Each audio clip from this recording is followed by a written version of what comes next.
Donc tout ça, ça nous donne quoi? Ça nous donne l'idée de, comme on dit en français, l'expression « les chats ne font pas des chiens ». Ça veut dire qu'on hérite de beaucoup de choses de nos parents. Et c'est ça, surtout en termes d'éducation, plus qu'en termes d'enseignement. C'est quoi la différence entre l'enseignement et l'éducation? Quand on parle d'enseignement, quand on parle d'éducation, c'est quoi la différence? Alors on va dire comme ça, tel que le rabbi précédent le dit. L'enseignement, c'est de la transmission. L'éducation, c'est de la transformation. L'enseignement, ça reste purement cérébral. C'est de la connaissance, c'est du savoir. Alors que l'éducation, c'est de la transformation, c'est du savoir-être. C'est passer de l'intellect à l'émotionnel puis au comportemental. Beaucoup plus difficile d'éduquer que d'enseigner. Et beaucoup plus grave de mal éduquer que de mal enseigner. Parce que si on enseigne mal, il sera toujours temps de récupérer. Éduquer mal, on les a tordus. Et c'est le comportement. Ça va être d'autant plus difficile d'arranger les choses. Donc il faut savoir que quand on éduque, on joue avec le feu. On joue avec... Imaginez-vous être chercheur dans un centre et vous avez dans votre pipette une goutte avec un fœtus, un œuf qui est à peine visible à l'œil nu. Mais vous imaginez que chaque opération sur ce tout petit fœtus aura des conséquences démesurées. Exactement la même chose avec nos enfants. Donc oui, alors qu'est-ce que ça veut dire tout ça? Qu'est-ce que ça vous inspire tout ça? D'entendre les neurones miroirs, d'entendre que nous sommes en vérité, ce que le rabbi dit, avant tout l'éducation. Fais de ton mieux pour être un dougma chaya, un exemple vivant. Fais de ton mieux pour être un modèle. Est-ce que ça veut dire qu'il faut être parfait pour être parent? Vous en pensez quoi? Non, il ne faut pas être parfait pour être parent? C'est mieux quand même d'être parfait pour être parent, non? Ils ont plus de chance, les gosses. Quand ils ont des parents très très imparfaits, c'est beaucoup plus compliqué. Comment? Moi, je dirais à la rigueur, en deux mots, il ne faut pas être parfait pour être parfait. Dites pourquoi. C'est très juste ce que vous dites. Ah si. Parce qu'on peut épiloguer pendant 3 heures, vous et moi. Ah c'est pas grave, nous on fait 2 minutes. Non, mais il ne faut pas être parfait pour être parent. Dites pourquoi. Il faut surtout être à côté de ses enfants. Pas en face, je ne sais pas quoi, à côté d'eux, les accompagner. Et en fonction chacun de ce qu'il est. Et c'est ça notre mission. Très bien. Pourquoi ne pas être parfait? Dites, c'est très vrai, moi je suis très d'accord avec vous, mais dites pourquoi. Il n'y a qu'à chaîne qui soit parfait. On n'est jamais parfait, personne n'est parfait. Ouais. Ce qui est important, c'est on n'est pas parfait. Parce qu'on peut travailler, essayer d'être mieux. Alors d'un côté,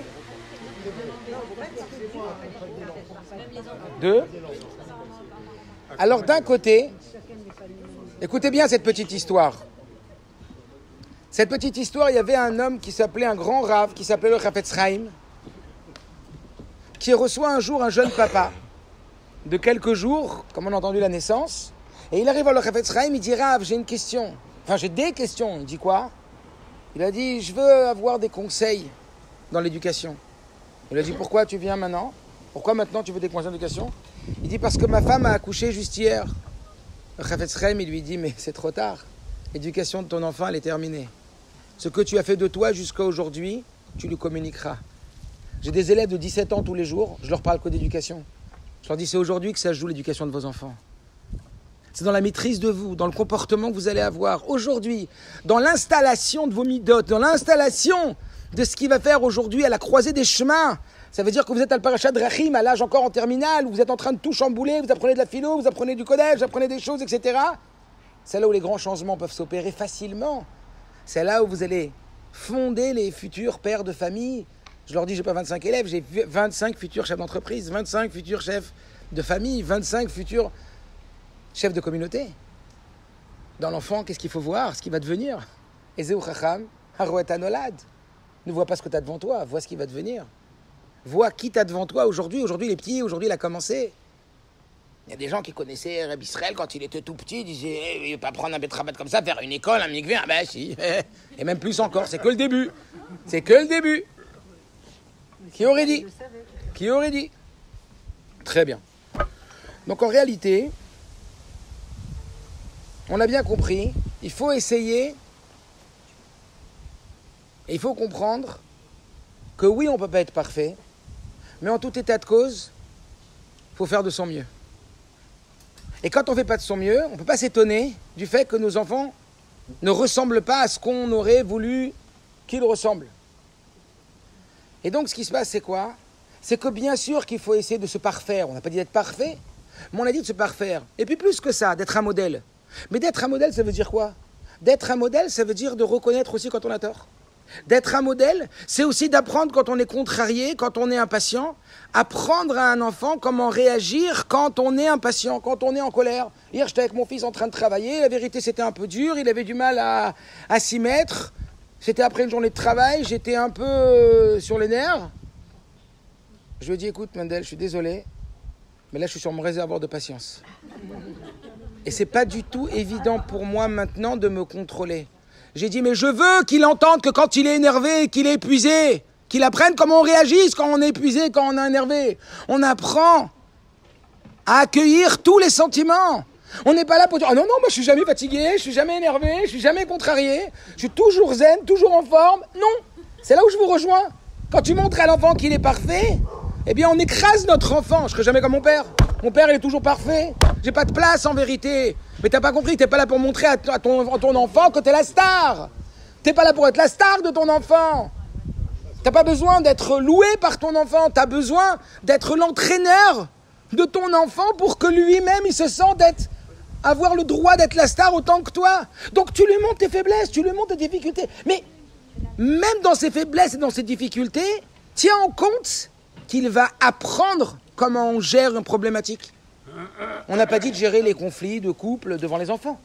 Mais si ça arrive un jour, bien qu'on a essayé d'éviter de les faire devant les enfants, ces petits conflits de couple, eh ben les enfants, ils vont aussi apprendre comment on gère un conflit de couple. Ça se frappe, ça se crie dessus, ça s'insulte. Ou alors ça se parle en tant qu'adulte responsable, en expliquant, écoute, là, je ne peux pas te parler maintenant parce que je ne vais pas bien. Je prends la responsabilité de mes émotions. Je suis vraiment désolé, mais on en parlera après. Là, je parle de mes émotions à moi. Là, je me sens vraiment trahi ou je me sens pas respecté, etc., etc.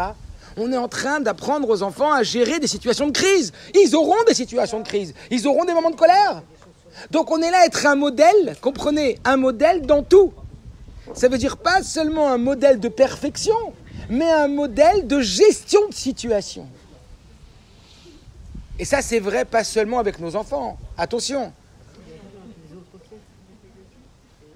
Pas seulement avec nos enfants en bas âge. Le Admour Azakan, il dit que jusqu'à 23, 24, 25 ans, 27 ans, on peut éduquer nos enfants. Personnellement,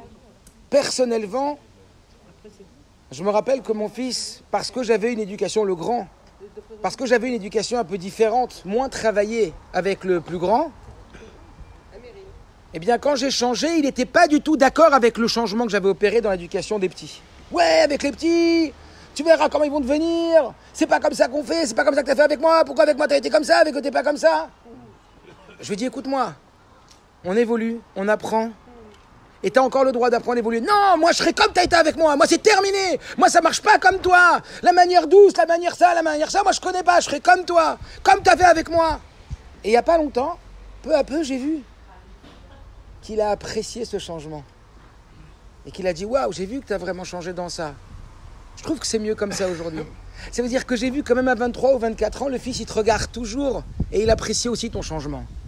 Et ce changement-là, tu as le droit aussi de l'avoir à 10 ans, à 20 ans, à 30 ans, à 40 ans. Comme on sait qu'à 40 ans, il y a un truc qui se passe. Rappelez-vous, il y a 2 guerres, 14-18 et 39-45. Il y a 2 grands mouvements dans la vie. Il y a des mouvements. Il y a des changements. Mais dans ces mouvements, dans ces changements, comment je les conduis? C'est ça que je vais apprendre à mes enfants. Alors bien sûr que grâce aux enfants, comme les sages nous disent, mital midai yoter mikulam. C'est de mes enfants que j'ai appris le plus. C'est de mes enfants que je me suis redressé le plus. C'est mes enfants qui m'ont mis le plus face à moi-même et face à mes difficultés. Un jour, un ami m'a dit, waouh, la seule personne qui arrive à me mettre en colère, c'est ma femme. Pourquoi? Parce qu'elle me touche beaucoup à l'intérieur de moi. Et puis quelques temps après, il est venu me voir, il m'a dit, il y en a qui l'ont dépassé à plat de couture, c'est mes gosses. Alors ils me mettent dans un état que de ma vie entière, j'aurais pu penser un jour que j'allais arriver à être dans un état d'agacement aussi fort. Mais j'ai compris que c'est pour nettoyer, travailler l'intérieur et se raffiner, arriver à une vraie maîtrise de soi, à devenir vraiment adultes. C'est grâce aux enfants qu'on devient vraiment adultes et qu'on se met en face, en vérité, des réalités. Pas pour faire des constats, chas shalom, stériles, mais des constats fertiles. C'est dire, tiens, à moi de remanier. Je suis encore l'âge d'être flexible et de changer certaines choses. Et c'est positif. Alors voilà, vous l'avez certainement compris, dans le rapport parent-enfant, tout est pédagogique. Je vous reparle encore de ma formation André Neher. Je me rappelle, on a visité plein d'écoles juives en Israël, enfin écoles juives, hein. Des écoles d'Ati-Leumi, des écoles très religieuses, moins religieuses en Israël. Et notre responsable de visite, qui était notre responsable de cette formation, avant de rentrer dans l'établissement, on n'était pas encore à la grille de l'établissement, qui nous disait, attention, vous êtes prêts? Sachez que dans une école, tout est pédagogique. Même la grille de l'école et la couleur de la grille de l'école. Même le sol qu'il y a dans le couloir, même les murs et la couleur de la peinture des murs est pédagogique. Comme dans une maison, comme dans notre vie. Tout est pédagogique. Notre façon de nous habiller, notre façon de parler, notre façon de se lever le matin, notre façon d'être le matin, etc. L'enfant, il va être marqué énormément par tout ça. À dire que oui, si tu veux faire de ton mieux pour tes enfants, deviens le meilleur de toi-même. C'est le plus beau cadeau que tu peux faire à tes enfants. Travaille-toi. Essaye d'être le meilleur de toi-même et tu vas faire un cadeau extraordinaire à tes enfants. Un dougma chaya, un exemple vivant. Ça ne veut pas dire la perfection. Ça veut dire un modèle. Alors, ah bien sûr, on revient à ce que tu as dit.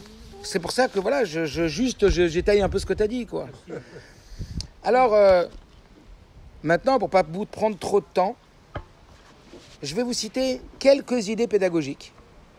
Et puis, en quelques minutes, évidemment, vous parlez de la raison de ma présence ici. Enfin, de la raison pour laquelle c'est aujourd'hui qu'a été fait cette inauguration, qu'on est Chai Elul, le 18 Elul. Alors, on va dire, quel rapport entre Chai Elul et l'éducation? Pourquoi aujourd'hui inaugurer l'école, etc. Quelle valeur ajoutée Chai Elul, le 18 Elul, la naissance du Baal Shem Tov et l'Admour Hazaken, sont venus apporter à l'éducation? Alors d'abord, quelques idées pédagogiques, rapides, comme ça, en vrac. Et après, ceux qui veulent, je fais des photocopies sur ces petites idées pédagogiques pour les prendre, ça vous intéresse. Premier point, sachons, peut-être que vous le savez, l'informel marque beaucoup plus que le formel. C'est beaucoup plus dans des moments qui sont informels. On est avec les enfants, on est au parc, on est en train de se balader, on est en train de marcher. L'apprentissage est beaucoup plus puissant à ce moment-là. Et vous le savez certainement, combien on entend que les enfants, ils apprennent en un mois du mois de juillet au Gan Israël 10 fois plus en Kodesh que toute l'année à l'école. Ils sont en informel. Dans l'informel, on apprend plein de choses, 1000 fois plus que dans le formel. Aujourd'hui, ils sont de plus en plus dans l'apprentissage informel. En France, alors en Israël, je ne vous raconte même pas. En Israël, vous savez pourquoi aujourd'hui la jeunesse juive... Parce que nous, on voit beaucoup de religieux et tout, mais sachez qu'on n'est même pas, 10-15% de religieux, surtout le peuple d'Israël, le peuple juif en France. Il dit parce qu'à l'époque, il y avait le Kej, le Dej, le Bétar, la Shomer Hatzaïr, le Bnei Akiva, le Dror. Qui n'a pas été dans les mouvements de jeunesse? Ils sont où les mouvements de jeunesse aujourd'hui? Ils sont où? Cet informel-là, il fait passer des messages, il fait passer, comme on l'a dit tout à l'heure, on fait passer un judaïsme fort, naturel, de soi-même. On n'apprend pas comme à l'école. Vous avez vu comment c'est dur d'aller à l'école, d'apprendre, d'aller à un cours? Mais quand c'est informel, c'est beaucoup plus agréable. Pourquoi il a fait comme ça, Rav Israël? Un peu plus informel, on mange, on discute en même temps, etc., etc. Donc dites-vous bien que les vraies leçons que nos enfants vont prendre, c'est pas quand on va s'asseoir avec eux et leur dire « Bon, viens, je t'apprends une leçon de la vie. » Pas du tout. C'est quand on est en voiture, dans une route... Dis-toi que c'est maintenant que ça se joue. Quand l'enfant, il s'y attend pas du tout. Quand j'en parle de façon complètement anodine, le matin, quand on les amène à l'école, on parle de ci et de ça. Mais il y a des messages très très forts et on se rend compte que les enfants des années et des années, ils nous ressortent ce dont on parlait quand on allait à l'école, ce dont on parlait quand on allait en voiture en vacances, quand on était, etc., etc. C'est important que nous, parents, on s'en rappelle.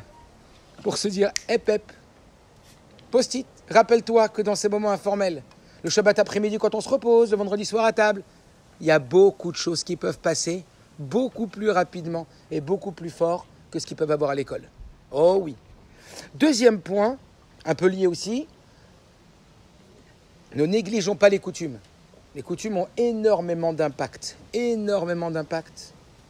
Les traditions toutes les choses qui sont liées avec les coutumes. Vous le savez, combien de juifs aujourd'hui sont tellement éloignés, mais un couscous, des choses qui sont liées avec le culinaire ou avec des coutumes ont un impact très très fort. Et on va l'expliquer juste après pourquoi. De ça aussi, le troisième point, c'est de dire que la pratique fonctionne beaucoup mieux que la théorie. La pratique fonctionne beaucoup mieux que la théorie. C'est-à-dire que si on veut apprendre à nos enfants, on a beaucoup plus intérêt à leur faire passer à la pratique qu'à rester dans la théorie. On a remarqué, beaucoup en France, qu'on peut enseigner aux enfants pendant 1 an les lois de Shabbat. Dans la classe, il y en aura peut-être 1 ou 2 qui vont commencer à faire Shabbat. Fais-leur faire un Shabbat plein. Fais-leur faire une vie de Shabbat, une après-midi de Shabbat. Un Shabbat plein avec ce qu'on appelle en hébreu une chavaya. Aux États-Unis, ils adorent ce mot, experience. Viens vivre une expérience de Shabbat. Viens vivre une expérience de Gemara. Vous comprenez ce que je veux dire? C'est alléchant, c'est plaisant, tu le vis. Parce qu'on va le voir juste après. Tu n'es plus spectateur, tu es acteur. Un homme, il aime ce qu'il vient de lui. Quand tu vis la chose, tu as du plaisir. Est-ce que vous imaginez ici, il y a une personne qui peut s'endormir pendant que je parle? Bien sûr, bien qu'il fait froid, bien que je parle fort, mais c'est possible. Est-ce que vous avez déjà vu un orateur s'endormir pendant qu'il parle? Jamais. Et c'est pas possible. Vous comprenez ce que je veux dire? Donc si toi, tu es l'orateur, tu es l'acteur, tu peux pas t'endormir. Un enfant en classe, il s'endort. Dans un Shabbat plein, il s'endort pas. Dans une expérience de vie, il s'endort pas. Quand on va apprendre à un enfant, je sais pas, on parle de chauffard, va lui apprendre comment c'est fabriqué un chauffard, va lui montrer une vidéo, va lui montrer des photos, va lui montrer une vidéo comment on fait un chauffard. Ça va le marquer, le gosse. Il va aimer ça. Il va le vivre. Alors viens, va fabriquer ton propre chauffard. Alors là, c'est... Leila ou Leila. On est tous comme ça. Donc favorisons l'apprentissage par la pratique plus que par la théorie. Bien sûr qu'il faut de la théorie, mais passons plus de temps à la pratique qu'à la théorie. Ensuite, ça c'est dans le savoir. Le 4e point, c'est rendre l'enfant le plus possible acteur de son savoir. Ça veut dire quoi, rendre l'enfant le plus possible acteur de son savoir? Petite histoire. Avec le rabbi, il y avait un enseignant qui a eu, que Dieu préserve, une extinction de voix. Il écrit au rabbi, il dit « Je ne comprends pas ce que Dieu fait. Je suis un enseignant chevronné, c'est ma vocation, je ne fais pas pour l'argent. J'adore enseigner, et Dieu l'a décidé d'abîmer mes cordes vocales. Donc aujourd'hui, j'ai une extinction de voix. Qu'est-ce que j'en fais? Comment j'enseigne? Pourquoi Dieu me fait ça ?» Bon, le rabbi lui souhaite un prompt rétablissement, évidemment, en ayant de l'empathie. Toujours, le rabbi avait de l'empathie. Puis après, il lui dit « Mais peut-être que vous occupez trop de place dans la classe. Peut-être qu'en vérité, vous n'avez pas compris que les enfants doivent être les acteurs de leur savoir. Commencez à leur faire faire eux le chiour. Commencez à leur faire faire eux. Mes élèves de terminale, je leur donne aucun cours de Gemara. Pourtant, ils ont 6 heures de Gemara par semaine. Je les prends, je leur dis, messieurs, Revruta, vous connaissez pas l'hébreu? En français, cassez-vous la tête, apprenez, réfléchissez. C'est à vous de bosser, pas à moi. Les élèves m'ont dit, c'est bizarre, ça fait 5 ans qu'on n'a pas fait de Gemara. Alors ça fait 5 ans qu'ils font de la Gemara. Mais ça fait 5 ans qu'ils avaient un prof super bon qui leur faisait Gemara. Et eux, qu'est-ce qu'ils faisaient? Ils dormaient. Aujourd'hui, ils ne peuvent plus dormir, c'est eux. Je les interroge, je leur dis alors, que tu as compris? Pourquoi cet avis-là? Pourquoi... Ils vivent. Il y a un papa qui m'a envoyé un message. Il m'a dit, mais mon fils, il m'a dit, Benjamin, ça fait 4 ans, 5 ans que j'ai pas appris la Gemara, papa. Il m'a fait kiffer la Gemara. Mais je ne l'ai pas fait kiffer la Gemara. C'est pas moi qui lui ai fait kiffer la Gemara. Mais c'est lui. Parce qu'il est devenu l'auteur de son apprentissage. Il s'est trouvé une chokhma, il s'est trouvé une intelligence. Il s'est trouvé lui-même l'acteur de son savoir. Est-ce que vous comprenez? Même moi, il a dit, ouais, le prof, il est super. Encore en Gemara. Je ne suis pas super en Gemara, je vous le dis. Je suis nul en Gemara. Nul. Quand je dis nul, ça veut dire que j'ai rien fait d'extraordinaire. Dit d'autres cours, etc. Sur plein de choses intéressantes, oui. Mais sur Gemara, j'en fais Gemara, quoi. Gemara, même pas Rachid, même pas Tosfot. Gemara. Mais ils kiffent. Avec le Harskol en bas, les notes en français. Ceux qui ne savent pas bien traduire, etc. Extraordinaire. Il fallait les voir ce matin, ils étaient 25 en train d'apprendre. Pourquoi? Parce que je ne suis pas là pour enseigner. Vous comprenez ce que je veux dire? L'olechaner et la litraner. C'est pas pour éduquer, c'est pour auto-éduquer. Alors, dans cette même ordre d'idée, rendre l'enfant le plus possible acteur de son savoir, même quand ça ne va pas, même quand il y a un problème. Arrêtons de faire la morale à nos enfants. Laissons-leur faire leur propre morale. Vous croyez qu'ils ne savent pas que c'est pas bien ce qu'ils ont fait quand ils ont fait quelque chose de pas bien?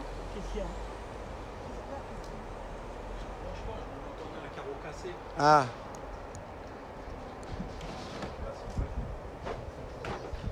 Alors,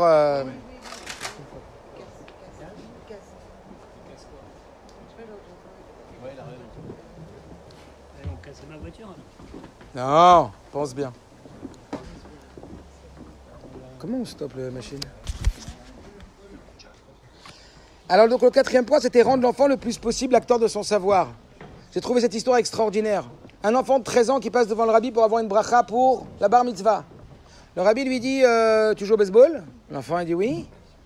Il lui dit tu vas souvent voir des matchs de baseball de professionnels? Il dit quand j'ai des bonnes notes, mon père il me paye un ticket. Il dit t'as déjà été voir il n'y a pas longtemps un match de baseball où ton équipe favorite elle était en train de perdre? Alors il dit ouais, ça m'est arrivé il n'y a pas longtemps justement. Il a dit qu'est-ce que vous avez fait? Il a dit on était tellement dégoûtés qu'on s'est levé des gradins, on est parti. Le rabbi lui a dit et les joueurs de baseball qui étaient en train de perdre, ils sont partis? Il a dit bah non. Il croyait que le rabbi il comprenait rien. Bah non, ils partent pas, ils doivent rester jusqu'à la fin du match. Le rabbi dit pourquoi? Il dit bah je sais pas, nous on est spectateurs, c'est les joueurs. Lui tu viens de dire ce que c'est qu'un juif. Ne sois jamais un spectateur sur les gradins mais sois un acteur. Nous on est sur le terrain. Voilà le mot du rabbi. Ça veut dire, plus un enfant, tu vas le rendre acteur, mais plus il va s'enrôler, plus il va avoir envie. Parce que, vous le vouliez ou non, Karov Adam et Tzalatzmo. Un homme, il adore ce qui sort de lui, plus que l'autre. La Gemara à tel point dit, un homme, il préfère une unité de la sienne, plus que 9 de l'autre. Il préfère 9 fois plus ce qui sort de lui, que ce qu'il gagne gratuitement des autres. Sa réalisation personnelle, sa réussite, son épanouissement. Alors dans le même ordre d'idée, toujours dans cette idée-là, de rendre l'enfant le plus possible acteur de son savoir, c'est pas seulement du savoir positif, mais aussi du savoir négatif. Quand un enfant il fait une bêtise, un adolescent il fait une bêtise, un enfant il fait une bêtise et vous le grondez, vous savez ce qu'il pense de vous au moment où vous le grondez? Ni il entend la morale que vous lui dites, mais en plus de ça, c'est surtout pas le moment de faire la morale, parce qu'on va le voir juste après, il va associer la morale que vous lui faites avec le sale moment qui passe, mais plus que ça, quand on lui fait la morale à cet enfant-là, au moment où il a mal fait, et qu'on lui dit, tu sais, c'est pas comme ça qu'il faut le faire, c'est comme ça qu'il faut faire, qu'est-ce qu'il pense dans votre tête, dans sa tête? Je t'aime pas, je te déteste, j'en ai marre. Et il attaque, à l'intérieur de lui, il n'ose pas parler, mais à l'intérieur de lui, il croit quoi? Vous croyez qu'il est content? Ah oui, c'est super, bien maman, tu as raison maman, je sais pas comment j'ai pu faire un truc pareil, tu as entièrement raison, c'est extra, mais pas du tout. Dès qu'on attaque, on se défend, on se protège. Donc l'enfant à l'intérieur de lui, il est en mode protection, il se ferme. Par contre, tu prends l'enfant, tu l'amènes dans sa chambre, tu lui prends la main, ou pas la main, ça dépend de son âge, mais même un ado, tu le mets dans sa chambre, tu lui dis surtout pas ce que tu penses de son acte, mais tu le questionnes et tu le rends acteur de sa conscience. Dis-moi, qu'est-ce que tu penses de ce que tu as fait? Alors tout de suite, je sais pas. Pourquoi? Fuite. Je sais pas, c'est la réponse. Fuite. Non, tu fuis pas. Je reste là jusqu'à ce que tu saches. Non, je sais pas, je t'ai dit. Non, dis-moi ce que tu en penses. Ouais, je sais que c'était pas très bien comment j'ai parlé. Vous avez gagné 100 000 fois plus à ce moment-là. Du fait... Une seconde. Mais il va rester du fait. Du fait, parce que c'est pas en une fois qu'on est éduqué. Sachez que éducation veut dire habitude. Est-ce que nous, quand on décide de s'arrêter de faire quelque chose, on récidive pas 20 fois? Combien de fois on a décidé d'arrêter de fumer? Combien de fois on a décidé d'arrêter de s'énerver? Combien de fois on a décidé... Ça prend du temps. C'est les hâtes. Mais regardez. Mais c'est en fonction de l'âge aussi. Bien sûr. Ah oui. Mais l'idée, bien sûr que c'est en fonction de l'âge. Mais l'idée essentielle ici, c'est de laisser chacun prendre le fardeau ou la responsabilité de son erreur. Comment? En le questionnant. Qu'est-ce que t'en penses de ce que tu viens de faire? Mais vous allez voir combien ça va le toucher 1000 fois plus. Et en plus, il ne se sent pas attaqué par dans sa personne, mais plutôt dans son acte. Et après, tu vas lui dire, dis-moi, qu'est-ce que tu aurais pensé à ma place? Qu'est-ce que tu aurais fait à ma place? Qu'est-ce que tu aurais ressenti à ma place? Transposition de personnalité. Tu es en train de le libérer d'être acculé par son erreur. Tu lui donnes la possibilité de se juger lui-même et donc de donner la bonne version. Comme on dit sur un petit enfant, quand il casse quelque chose ou qu'il abîme, la meilleure façon de l'éduquer, c'est de lui permettre de réparer ce qu'il vient d'abîmer au lieu de l'acculer de sa faute. Est-ce que vous comprenez? On est dans un mode transformateur, un mode solutionneur et pas un mode critiqueur. On est donc dans le système rendre l'enfant le plus possible acteur de son savoir et de son comportement. T'es pas là pour lui dire ce qui va pas, t'es là pour lui amener à la conscience que quand demain tu seras pas là et qu'il devra réfléchir, il a appris à réfléchir tout seul. Il a intégré en lui à ce moment-là ce qu'il fallait ou ne fallait pas. 5e point, alors là, voilà, écoutez bien cette phrase, enfin si vous voulez. Oui à la transmission, non à la transposition. Alors j'arrête ? Ah, je sais pas, dites-moi, vous voulez qu'on arrête ? Non. Parce qu'il fait froid, hein ? Enfin, il y en a qui ont froid. Comme vous voulez. Bon, moi, de toute façon, c'est 10 minutes. Maintenant, après, comme vous voulez, 7-8 minutes, quoi. On finit ? Plus fort. Oui, bien sûr. Alors, ouais. Alors, le 5e point, c'est quoi ? Oui à la transmission, non à la transposition. Je vous parle de ce fameux papa qui souhaitait que son fils réussisse tout ce que lui-même n'avait pas réussi. Ou tout ce qu'il avait envie de réussir, ce qu'on appelle l'enfant-objet. Ça veut dire que parfois, on va utiliser l'enfant pour être la continuité ou pour être ce qu'on aurait voulu être. Je ne suis pas en train de dire qu'on ne doit pas transmettre des valeurs qui sont importantes. Bien sûr que les valeurs, on doit les transmettre. On ne doit pas dire, l'enfant, il sera religieux quand il sera grand, s'il veut, moi jusqu'à 13 ans, rien. Pas du tout. On ne dit pas, l'enfant, s'il a envie d'être drogué jusqu'à 13 ans, il sera drogué, et puis après, rien du tout. Pas du tout. Sur les valeurs fortes, les valeurs qui nous paraissent essentielles, il n'y a pas de concession. Mais d'un autre côté, nos désirs, nos espoirs, nos envies, on n'a pas utilisé nos enfants pour être la projection de nos envies. Je me rappelle d'un papa qui est un ami très proche, Daniel Kaminski, pour ne pas le citer. On était au 770, chez le rabbi, pour la bar mitzvah de son fils. Et il commence à lui dire, mon fils, je souhaite que tu deviennes ça, et que tu fasses ça, et que tu deviennes ça pendant 10 minutes. Je dis, Daniel, arrête-toi tout de suite. Tout ce que tu as souhaité à ton fils, c'est tous tes regrets à toi. Alors lève-toi, va travailler pour devenir ce que tu as envie de devenir, et laisse ton fils devenir ce qu'il a envie de devenir lui. Jusqu'à quand on veut utiliser nos enfants comme des... On est là pour transmettre, on n'est pas là pour transposer. C'est important de lui réfléchir. C'est important de mettre... Il a envie d'être autre chose. Je sais pas, je crois que c'était le cercle des poètes disparus. Hein ? Attention. Enfant-objet, on n'est pas là pour faire de ce qu'on a envie qu'il soit. En même temps, oui aux valeurs. En même temps, c'est pas la foire à ce que tu as envie. Il y a des règles et des valeurs qui sont tellement importantes. Mais après, dans ces règles et ces valeurs, deviens ce que tu veux. Deviens ce que tu aimes. Deviens ta nature à toi. 6e point, très très important. Tout est retenu en fonction de l'atmosphère présente au moment de la transmission du message. Je répète, tout est retenu en fonction de l'atmosphère présente au moment de la transmission du message. Vous écoutez une musique, vous vous retrouvez au mois d'août en vacances. Pourquoi ? Parce que vous avez écouté 20 fois cette musique en vacances. Vous sentez un parfum, ça y est, ça vous rappelle en 2 secondes la personne. En 2 secondes, il se passe à l'intérieur de ça ce qu'on appelle en hébreu zika watnayot, des conditionnements qui lient 2 choses qui n'ont rien à voir, mais qui sont marqués dans le Tat-Mouda. Si un enfant, à chaque fois qu'il va à la choule, papa il lui crie dessus. Il ne sait pas pourquoi, mais à 20 ans, ça le saoule la choule. Il ne sait pas pourquoi lui. Mais si un enfant, à chaque fois qu'il était à la choule, il recevait un bonbon, il recevait des biscuits, un petit sourire. Vous savez pas pourquoi, à 20 ans, il adore la choule. Qu'est-ce qu'il a avec la choule, celui-là ?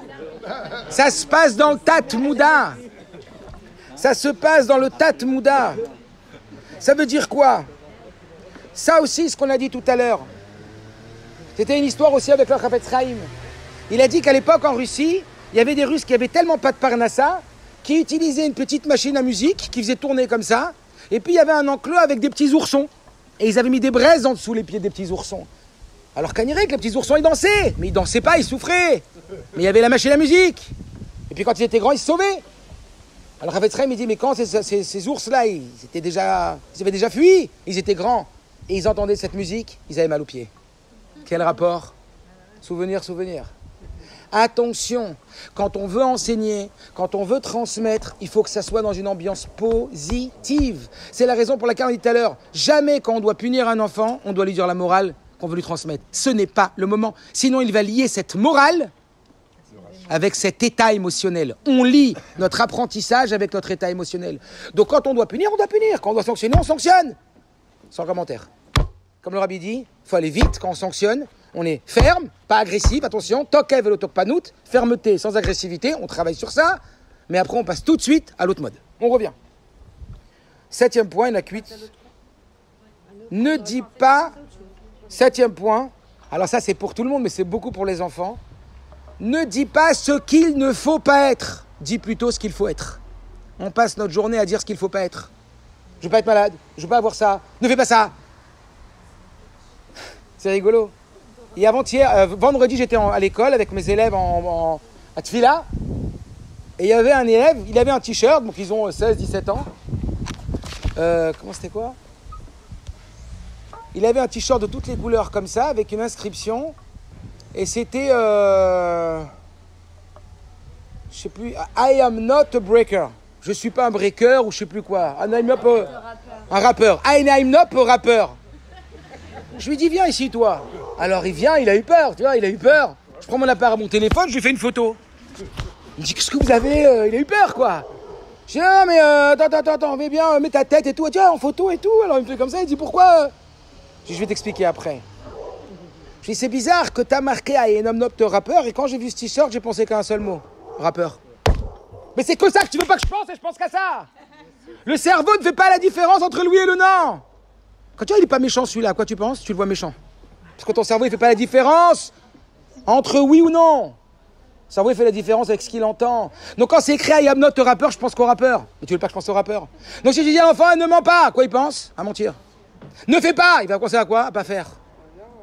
Au lieu de dire ce que tu ne veux pas, même avec soi-même, ça a une influence énorme sur nous-mêmes. Au lieu de dire je vais pas être malade, dis je vais être en bonne santé, ça change tout. Au lieu de dire j'ai pas envie, j'en ai marre que tu arrives en retard, j'aimerais que tu arrives à l'heure. Ça change toute la vie, ça change notre état émotionnel positif ou négatif, et on va lier avec Chayeloul. 8e et dernier point des points. J'ai dit ce qu'il fallait pas dire? Ok. 8e. Magnifique. 8e. Vous savez qu'on est toujours le papa de l'enfant qui est à l'intérieur de nous. Mais je ne vais pas trop rentrer là-dedans. 8e et dernier point. 8e et dernier point des petites réflexions pédagogiques. Attention. Empathie et affection ne riment pas avec concession. Ça veut dire que ce n'est pas parce qu'on peut comprendre qu'on doit accepter. Ce n'est pas parce qu'on va avoir de l'empathie et de la compréhension. Rien de pire pour affaiblir la valeur d'un message aux yeux des enfants que de rentrer dans la concession. Parce que les enfants, ils voient que si Bassoff, on concède, c'est que ce n'est pas si important que ça pour nous. Donc oui, dire je sais que c'est difficile, on comprend que ce n'est pas évident. Mais est-ce qu'on fait des concessions avec l'enfant quand il veut toucher le feu? Non, parce qu'on sait qu'il recherche. Est-ce qu'on va faire des concessions avec l'enfant quand on parle de Shabbat? Est-ce qu'on va faire des concessions quand un enfant il nous parle de Tzniout? Est-ce que vous comprenez? Seulement même dans ça, il est plus facile ou plus difficile. Mais c'est en montrant de la fermeté et non de l'agressivité qu'on montre la valeur des choses à nos enfants et aussi à notre entourage. Dans ça, il y a le feu rouge, le feu orange et le feu vert. C'est quoi feu rouge, feu orange, feu vert? Il y a des critères. Ça, c'est feu rouge. Le feu, c'est feu rouge. Shabbat, c'est feu rouge. Il y a des choses, il n'y a pas de concession. C'est le feu rouge. Après, il y a des feux orange. On réfléchit. Beaucoup de oui pour un peu de non. Parce que pour avoir accepté le non, il ne faut pas qu'il y ait trop de non. Beaucoup de oui pour un peu de non. Mais le non, une fois qu'il est dit, terminé. Pas de concession. Et maintenant, le 18 Elul. Chayeloul, qu'est-ce que ça a amené dans l'éducation? Alors, tout à l'heure, on parlait de ça. C'était quoi le mot que tu as dit tout à l'heure? Rigueur. Chayeloul, c'est pour moi l'emblème dans l'éducation de l'apport du Baal Shem Tov et du Admour Hazaken. Qu'est-ce qu'ils ont amené le Baal Shem Tov et l'Admour Hazaken? Par cette petite histoire, vous allez tout comprendre. Le Baal Shem Tov, il rentre dans une choule d'une ville où c'est la sécheresse. Les vignes, les champs, catastrophe. Les animaux, la peste, le choléra, catastrophe. L'eau, terrible. Qu'est-ce qu'ils ont fait, ces pauvres juifs agriculteurs? Ils appelaient à l'époque un maguide. C'est quoi le maguide? C'était un Baal Moussar. Un homme qui venait sermonner la communauté en leur faisant peur. Avec si vous avez ça, c'est parce que vous faites certainement des avérotes très graves. Certainement du Lachon Hara, certainement Motzi Shem Ra, certainement qu'il y a de la Kina. Mais vous savez pas ce que ça entraîne. Geinom, Shel Esh, et Chibuta Kever, Kafakela, des choses horribles. Vous allez voir ce que vous allez avoir dans le Geinom. Ils étaient terrifiés. Pourquoi faire? Pour réveiller à la tchouva. Oh, tu veux faire tchouva? Faire tchouva, il faut que tu te réveilles sur tes catastrophes que tu es. Tu sais ce que tu risques en continuant à parler du Lachon Hara? Tu sais ce que tu risques en continuant à mépriser la Torah en regardant des films Netflix pendant toute la journée et pas ouvrir un sefer de Gemara? T'as méprisé la parole de Dieu. Tu crois qu'il a fait descendre la Torah pourquoi? Pour que tu perdes ton temps sur WhatsApp? Ça se paye tout ça. Et ils étaient terrifiés en larmes, en lambeaux. Mais ils ne savaient pas qu'il y avait le Baal Shem Tov dans la choule. Baal Shem Tov, il se lève, il dit à ce Rav, pourquoi vous dites tellement de mal de ces Juifs? Ils sont tellement bons. Messieurs, séchez vos larmes et allons danser et il va pleuvoir. Tout le monde le regarde, ils ne savent pas qui c'est, il était déguisé en paysan. C'est quoi ce fou là? Allons danser, on a payé un maguide pour nous faire peur, pour nous effrayer. Toi tu dis viens on va danser pour faire tchouva? Tchouva c'est pas en dansant, tchouva c'est en pleurant.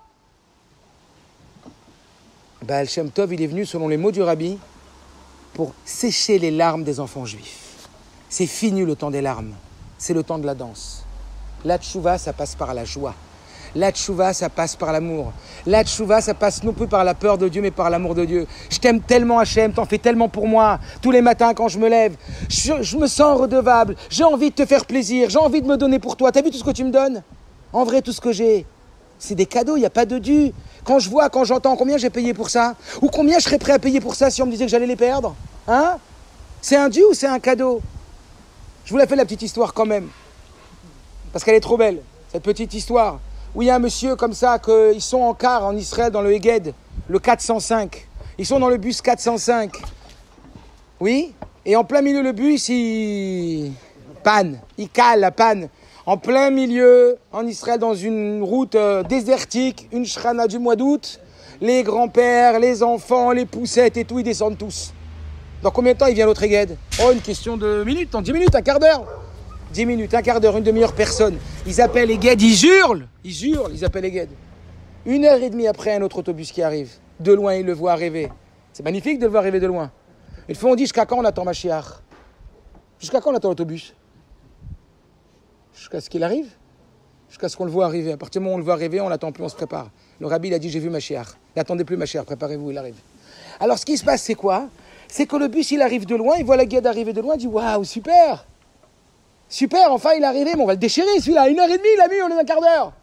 Et quand il arrive les guettes, qu'est-ce qu'il va marquer? 317. Et le bus ne s'arrête pas. Et il crie, hé, oh, tu t'arrêtes. Le bus il pile, il ouvre, il dit, qu'est-ce qu'il y a, Makara? Il dit, tu vois pas, les enfants, les femmes, pas d'eau, truc. Il dit, alors? Il dit, on attend le 405, il était en panne, il dit, moi j'ai le 317, que vous voulez de moi? Il dit, je sais que tu es le 317, mais appelez, dis-leur, le 405, comment? Il ferme les portes, au bout de 2 minutes, il ouvre les portes. Et il change le numéro, il marque 405 devant. Et tout le monde applaudit, et tout le monde, les grands-mères, les brachot, toi, tes enfants, la parnassa, la santé, la brioute.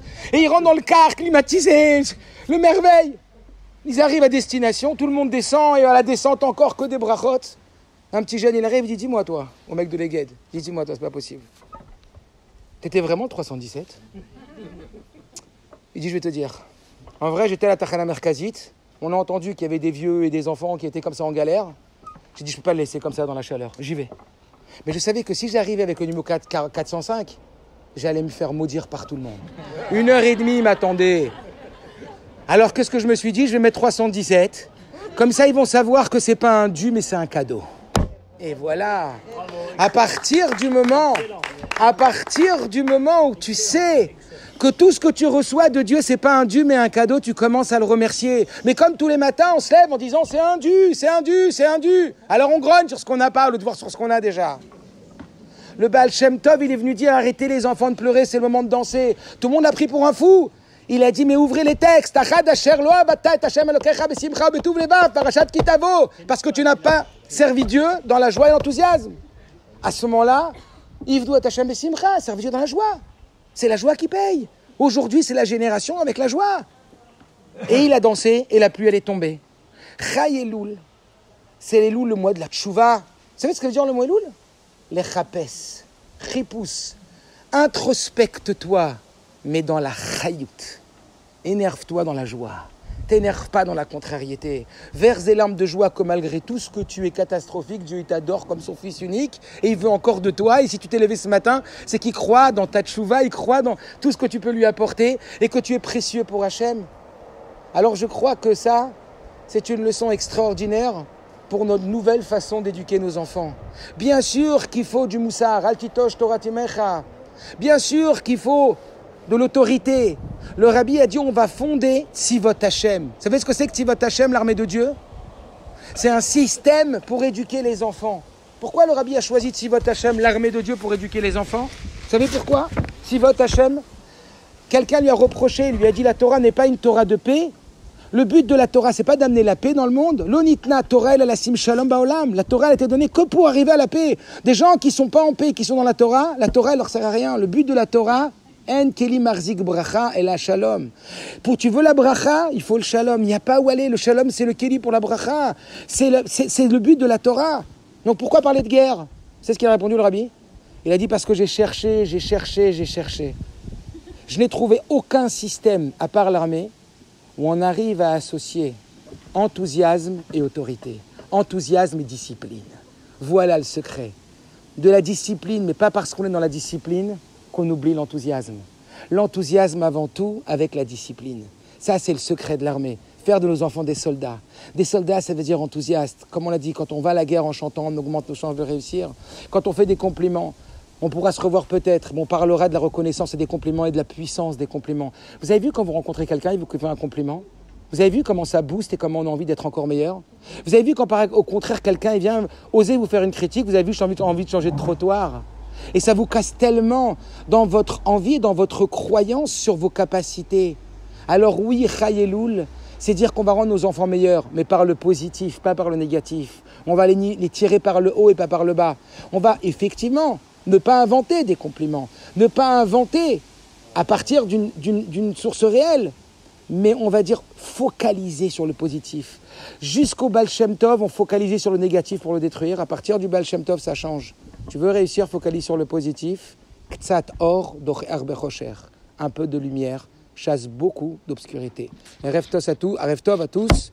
Et que Mirtz Hashem, ces quelques paroles et toute votre venue, vos venues, puisse élever et profiter à la neshama de ma très chère belle-mère, Mémé Huguette, Simcha Bat Génie, ou Bat Yosef, que Mirtz Hashem, on puisse la revoir très très vite, comme il est écrit, et comme on a une certitude, et bien que ceux qui partent, comme le rabbi dit, ils sautent d'un monde à un autre, mais ils reviendront très vite, comme il est écrit, ceux qui sont sous la terre se relèveront bientôt, et alors on dansera Mirtz Hashem tous ensemble avec ma chère.